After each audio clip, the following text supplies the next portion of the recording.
There's always something new from our sponsor, Text Control. They just released version 30 of their document processing library that includes new document collaboration features. Using TX Text Control, you can integrate online document editing, document signing, collaboration, and PDF processing into your ASP.NET and ASP.NET Core web applications. Whether you need to create PDF invoices, quotations, or reports, TX Text Control provides the developer libraries for all document-related tasks. Check out the new features and see their technologies in action by visiting the live demo at demos.textcontrol.com. That's demos.textcontrol.com.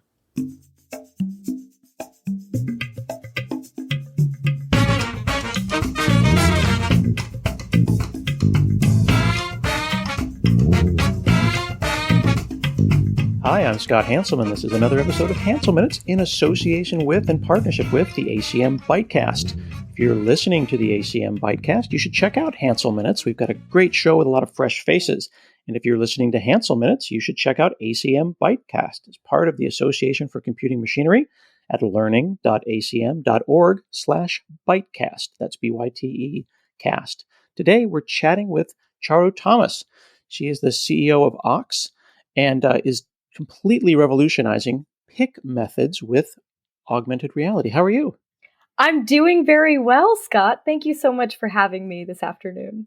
So, sometimes you'll go and you'll Google for people and you'll find blogs and you'll find social media. But when we Google for you, I find news articles about how you're revolutionizing things. I find paper that you wrote in 2008. And I also find out that you are the CEO of a company that is in Northwest Arkansas, which, no disrespect to our good friends in Arkansas, is not a place that I think of when I think of, starting a new technical company. Are you from Arkansas? Yeah, so I am actually not from Arkansas. It's kind of a crazy story of how I got to Northwest Arkansas. I was actually born in Australia, and I grew up in North Georgia, just north of Atlanta, in a little town called Cumming, Georgia. I wish I was making that up, but I'm not. And went to Georgia Tech, graduated from their #1 industrial engineering program, and then moved to Northwest Arkansas, originally as a part of a startup accelerator as soon as I graduated. And what I found here, it was a really, really unique ecosystem centered around retail and supply chain. There's 3 Fortune 500 companies. Some of the best supply chain and retail executives were here, and I was able to build relationships and eventually even poach some of those folks to join our team as we were growing. So wow, that was kind of the reason. It sounds like there's some stuff happening in Arkansas that people should be aware of when it comes to this kind of technology. Definitely. I think so. Okay. So the paper that we're referring to and that I'm going to link to in the show notes is on comparing order picking. What is order picking and why is it something that most people who are listening don't even think about in their daily lives? Yeah, order picking is a process where frontline operators are tasked with going into a facility, whether that's a warehouse or a store or a micro-fulfillment center, and they're going to go and fulfill and pick those items off the shelves so they can be delivered to a customer's door. And you can have your modern day conveniences of e-commerce right at your footsteps. It's an incredibly labor-intensive process, and a lot of people really don't know what goes into it. In fact, there's been a ton of legacy systems that have been built to make the process more effective and efficient over time. And then you also think about, in the future, there's lots of automation technologies that exist in order to make the process a lot more effective and efficient over time. So, that's really what the process is. It's retrieving items from shelves so that they can get to your door faster. Mm-hmm. Now, I've gone to IKEA. I think we all have at one point or another. And I usually end up with a piece of paper and a pencil. And I walk around in this giant warehouse looking for numbers. And sometimes I'll end up all the way out at the front and I've got the wrong thing. And then it's a whole mess. This 2022, is this still the technique that some people use?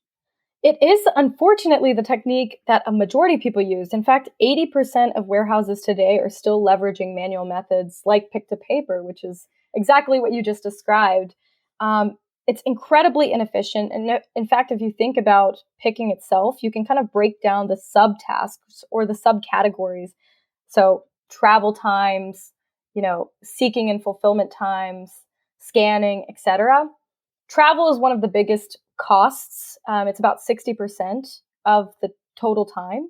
And so there's a lot of opportunity to optimize and really drive down cost when it comes to some of these manual processes, because not all of them are really directly related to fulfilling items. Yeah, in your paper, you mentioned that about 55% of $60 billion being spent on warehouse operations is just picking stuff, which I assume that cost is passed on to the customer. Yeah, no, definitely. It's incredibly labor intensive. If you think about other, actions that happen in warehouse environments like replenishment, when you're replenishing the unit of work, right? You do one action and you can replenish a whole bay in one fell swoop. Versus picking and fulfillment, it's, you're going multiple times. It's a really repetitive process, incredibly challenging, manual. So those orders just add up. I'll give you an example. This is probably going to help clarify, because I love to talk about, our actual frontline operators. They're really the heroes of the story. They're the ones who are on the floor making it happen. And a good example is one of our users. Her name's Stacy. And Stacy is an absolutely incredible lady. She's a single mom. She has 3 kids, 3 lovely children that she loves to spend time with. And she works her ass off. She works 2 jobs at 2 different stores, retail stores. And she has to come in an extra hour every single day that she's not paid for just to print out 400 pieces of paper, because they have to get those 400 orders on the truck by 3 p.m. And so as you can imagine, she's printing out 400 pieces of paper. She's frantically trying to organize and stack them, staple them up. And then, as her other operators come in for the start of their shift, they grab a stack of paper, a flatbed truck, a handheld scanner, and a shopping cart. And they're, just trying to manage all this stuff, trying to loop through the store to get as many items as possible. And with Ox, we're able to take their average order fulfill time from 14 minutes to about 10 minutes by removing a lot of those manual processes, by making it a lot more effective, and by giving the users a better operator experience fundamentally. In my little small town here in rural Oregon, we just got Instacart. And when my family got sick recently, I started having groceries delivered, which I think is amazing. What a fantastic thing. But every single order includes either something I didn't ask for or something that is missing. And I can only assume that they're walking around with their phones and trying to use them as barcode readers, and they're trying. But it still feels like that's barcode readers as a simplistic solution. Like it's just an improvement, but it's not the answer. Yeah.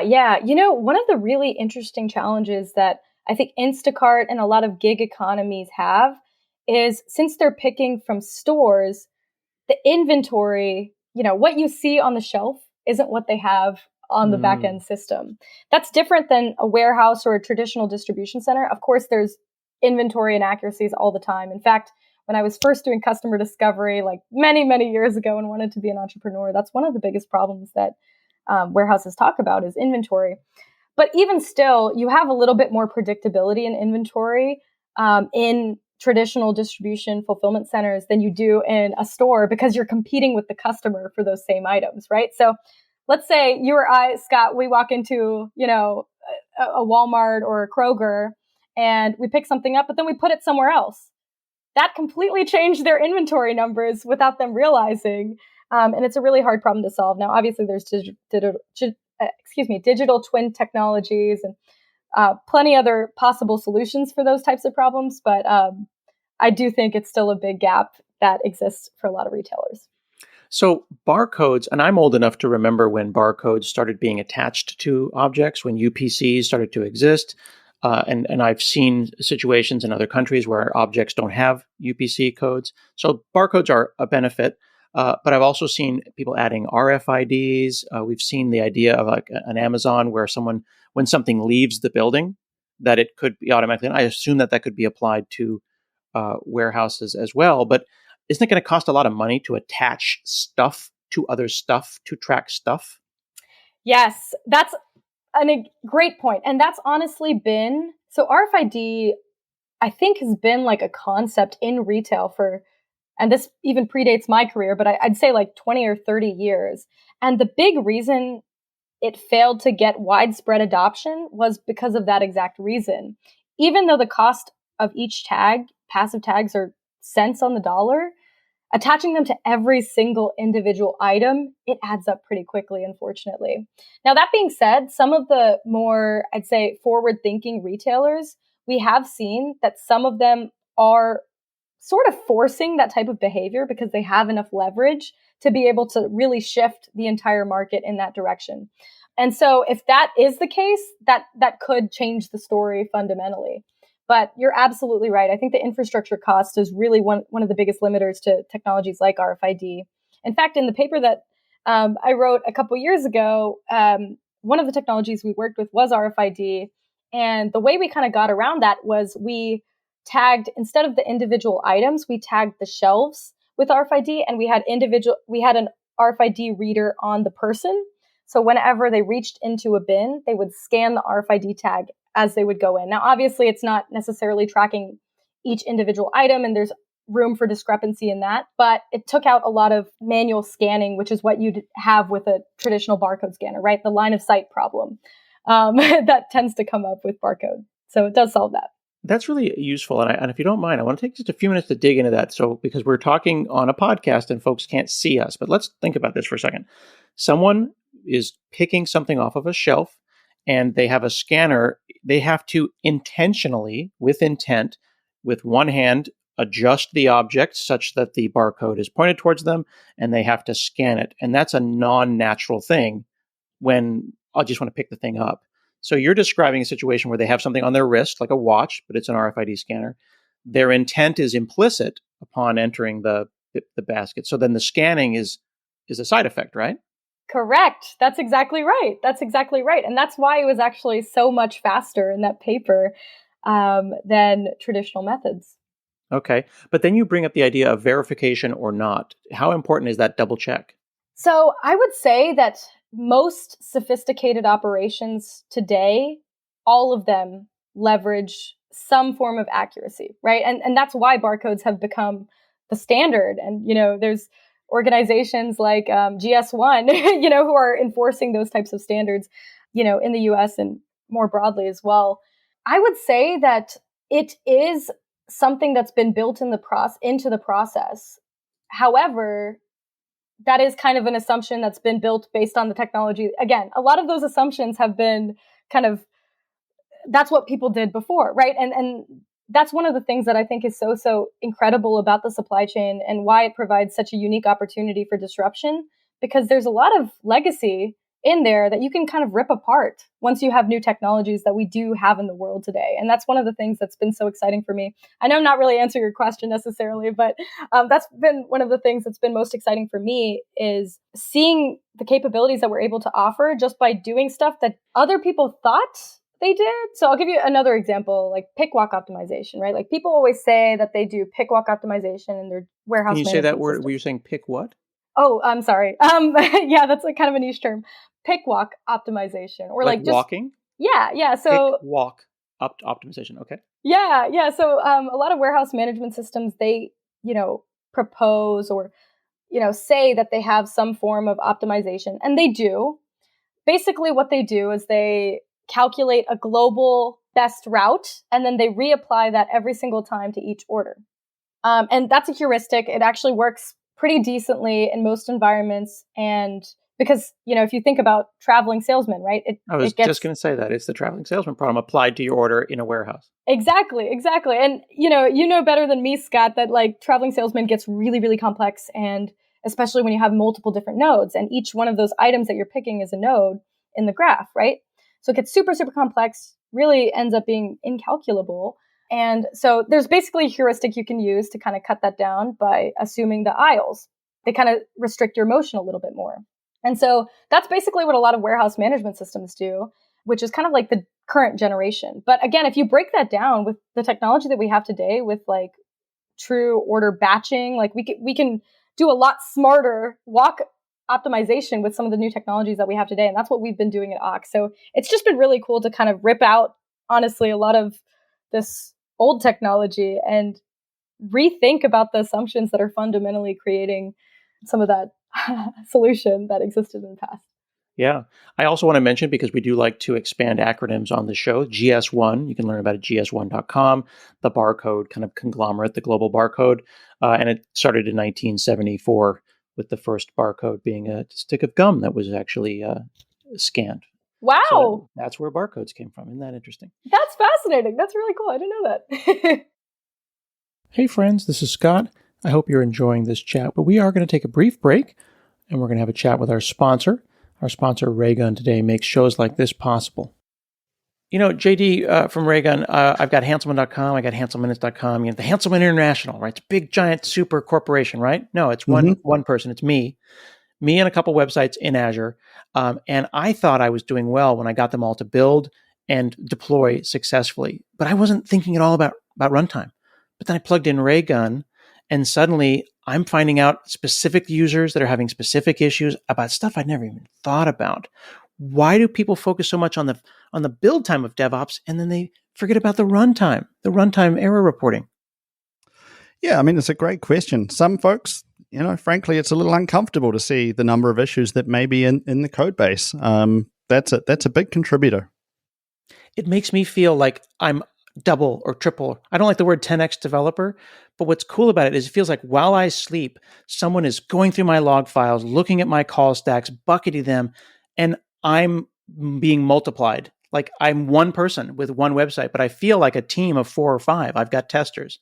I've got runtime analysis people. I've got log parsers, but it's really just me and the cloud and Raygun. Yeah, I always like to think in an ideal situation, I like tools to feel like they're a virtual team member that's just working around the clock, right? Make the computers do the work. That's what I'm trying to build with Raygun. I love that. Let computers do the work. That's exactly what it feels like. Like I used to live in fear of my websites. I was afraid that I was coding them poorly. I was afraid that they were going to fall over. And now I have tools. I have DevOps both at the build time and at the runtime. I've got error reporting, crash monitoring, performance monitoring while I sleep. And I can wake up and I can see bucketed lists of what's going on my website. I can choose to ignore some and I can prioritize the other ones. And folks who are listening can do the same. You can go to raygun.com, sign up for a trial, and you'll have this superpower in like a couple hours. That's like, it takes no time to set this up. So I'm thinking about that computers should do the boring stuff. And here we are making humans have the cognitive load of doing all of the boring stuff. That processing, the mental processing goes into the person's brain that's tired and exhausted, and they have to think about this kind of stuff. Yeah. Is this a problem that we solve with heads-up displays, and we just put something like an extra pair of eyes on the person's eyes? That's what I say. And I think it's even without a heads-up display, there's a lot of value to be had in just pure software infrastructure for removing some of those manual tasks, removing some of the manual load planning that happens right before the operator is even on the floor. And so you're exactly right, Scott. I mean, I completely agree with that. And, I think that there's just so much opportunity that we have to unlock through those types of technologies. Okay. So we've got computer vision available to us. I'm kind of thinking about the Lego pieces, the Lego blocks that we can snap together that have come together in the last few years. Yeah. I think, though, that is the answer a $3,500 HoloLens that sits on my head? And because we just said a minute ago that pennies on the dollar for RFIDs was too expensive. How is big, expensive headsets the answer? Is there a middle ground? Yeah, no, you're absolutely right. So I would say that I don't think big, expensive headsets are the answer. I think the expense is one thing. I think obviously it all comes down to kind of the business case and ROI. So that's one element of it. The other element of it that I'd say is actually sometimes more important than, the economic value is the wearability, right? So heaviness with these and ruggedization, right? So I guess let's think about all those three things separately. So 1, the economics, 2, the wearability, and 3, the ruggedization.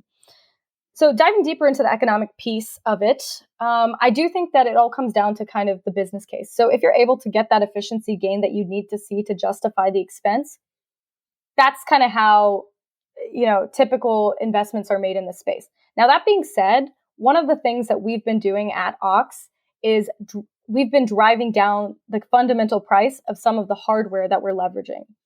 And what I mean by that is we've been working with manufacturers directly to decrease the price of hardware so it is throwaway. And we're able to offer device as a service as a business model, meaning you don't have to buy, $3,000, TC70, scan guns that, might be industrialized, might be great, but they're very expensive, when we can offer you for a monthly subscription a full device set that we maintain, manage, provision, and ship to you. So right out of the box, you're using this better technology for the operator experience. So that's one element of it. Okay. Do you want to jump in here? No, I'm just excited. I've got lots of questions. Please continue. No worries. Don't let me talk too long. I feel like I could talk forever, probably, unfortunately.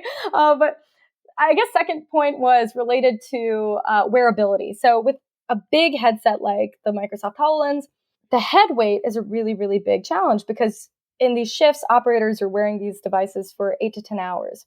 We've kind of come to this rule of thumb that we offer many different mounting options.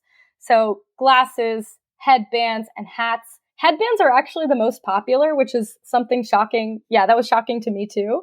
But I think it's because they balance the weight a little bit better, and they can kind of pull up the head weight. Another rule of thumb that we've always, found that's been helpful is we try to aim for less than 40 grams on the nose. For glasses, that sometimes can be hard to maintain just because where the weight tends to be. So yeah, that's another factor. The third one is definitely ruggedization. In these types of environments, ruggedization is really, really important, because you're throwing these devices around, you're dropping them. So you're right. If you have a really expensive device, that might not be as rugged for that type of environment. So one of the things that we really keep in mind when we're kind of looking at devices and trying to support devices is their IP ratings, some of the rugged. This is actually probably something also I'd say that our COO would be able to speak about much better than I. But, when we're thinking about like even the devices that we purchase, we think about, lifetime in terms of depreciation just for our core business, right? So it's a really important thing to keep in mind when we're thinking about devices. Yeah. Of course, an IP rating is an ingress protection. It's like when dust or when water gets inside of something. So that's another really important thing. You don't want to buy a $3,500 device and then it gets wet or a little piece of dust in there and it ruins it. Exactly. Interesting. Okay. So when I think about, I don't like waste, and I get really concerned about how many Android phones that we all have in our kitchen in the drawer, and the new phone we get every year. And I think to myself, here's a device, which is a pocket supercomputer with a camera and a battery and all of these kinds of things. Is the device that you're describing that we're putting on our face, our headband or our glasses, is that another phone in a different format? Or is that a device that is an edge compute device that may talk to a device in their pocket or somewhere else in the building? Yeah, that's a great question. So I will say that we've actually worked with multiple variations of both. What actually ends up working in operation kind of does depend on some of the details. But I will say, there's kinds of pros and cons to both of those approaches. One, so we've seen, compute on the head. We do that a lot. One of the benefits of it is obviously you don't need that external device. You don't need a wire. You don't need any communication. So that's really helpful. That's a pro. One of the cons is it's heavier, right? Because you have the battery on your head. So head weight and balance actually becomes a problem, right? So if you have one side, one of the newer designs, or I wouldn't say it's super new anymore, but one of the designs that I really like is the fact that we have external battery packs on one side and a display on the other. So the wire goes around. It's a little bit more comfortable and more balanced versus if you have just a display on one side with the battery. So that's another element of it. The external compute, I think that that's a lot better for those head weight reasons, because again, you could make it a lot more powerful, just candidly. But you get into kind of the wire problem of, just comfort. So just getting around that's really, really important. That can be kind of solved through operational, just operational methods though. Now, I had mentioned at the beginning things like IKEA, and I think people are thinking of Costco, and you said Kroger. Those are giant.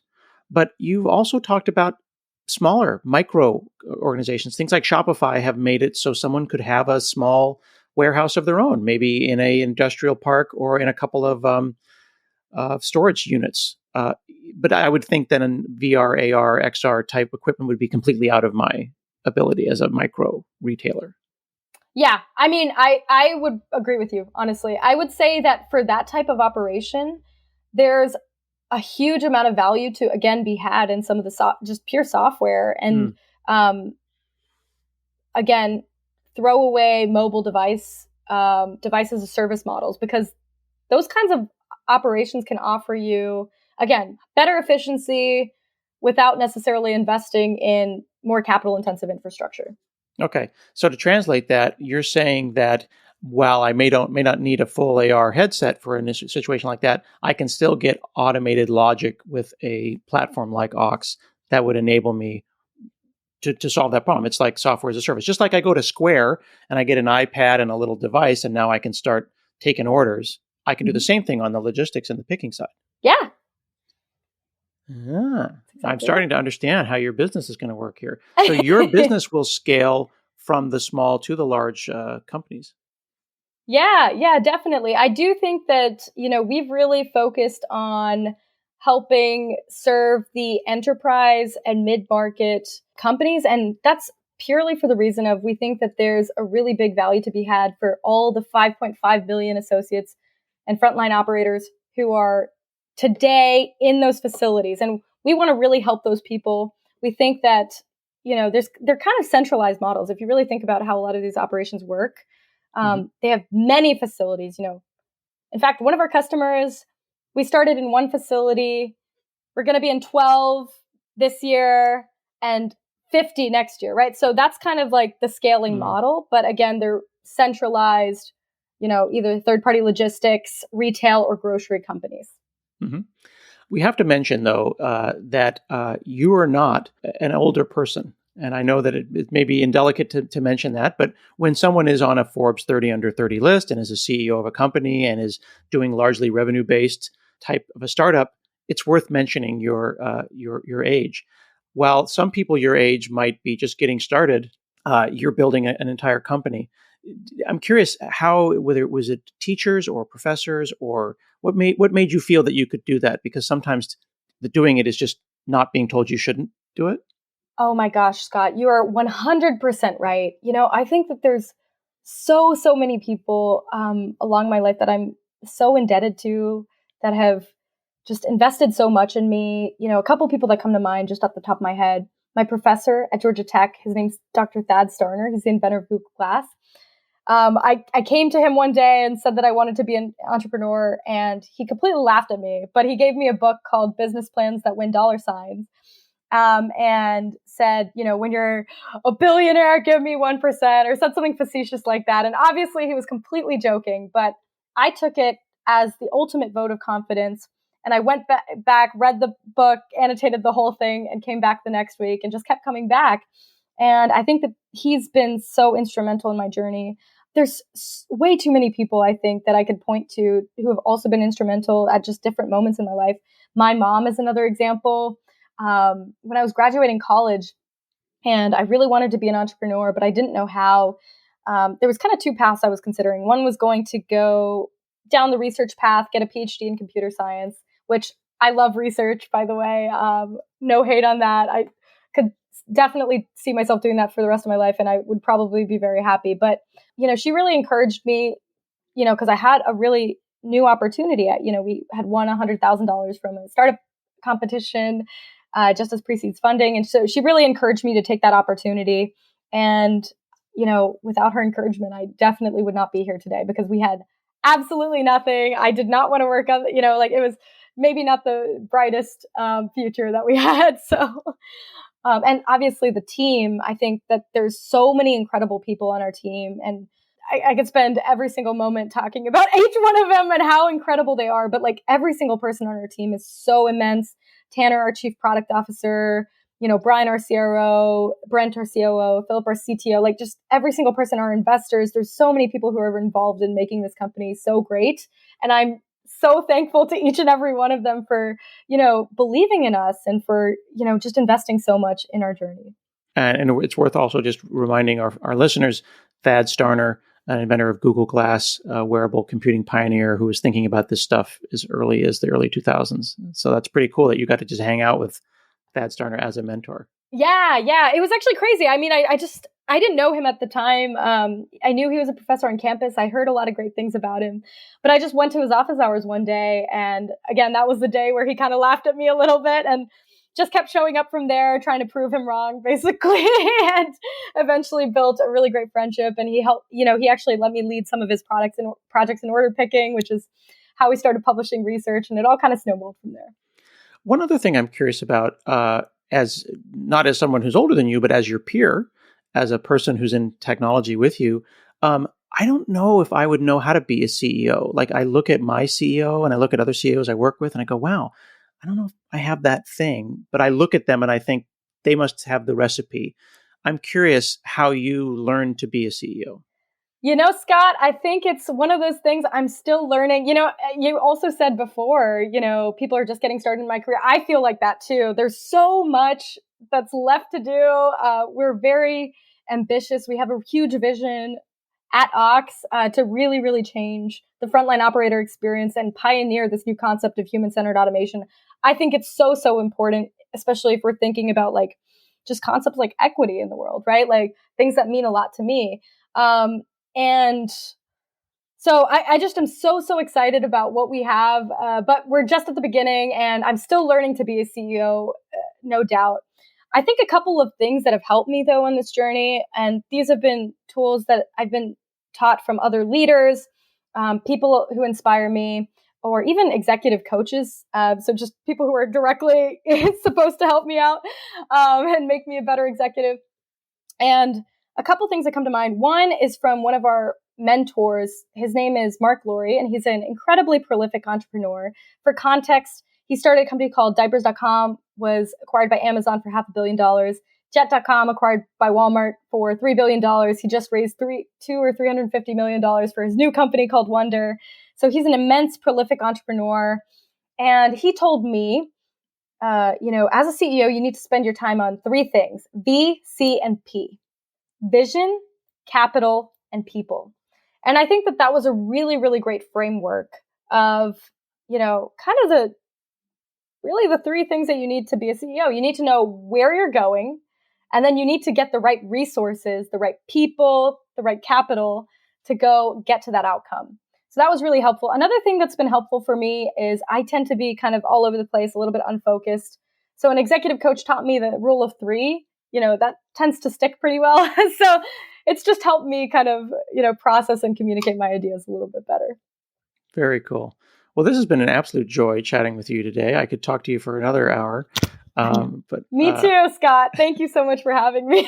This has been great. Well, thank you so much. We've been chatting with Charu Thomas. She's an entrepreneur, a researcher, and a hacker, the founder of Ox, formerly Oculogic, building an AR platform for order picking in warehouses and based on augmented reality. Fantastic stuff. This has also been an episode of Hansel Minutes in association with the ACM ByteCast. If you're listening to one or both of those, do listen to the other, because we've got a lot of fresh faces and a lot of fresh tech for you to see. This has been another episode, and we'll see you again next week.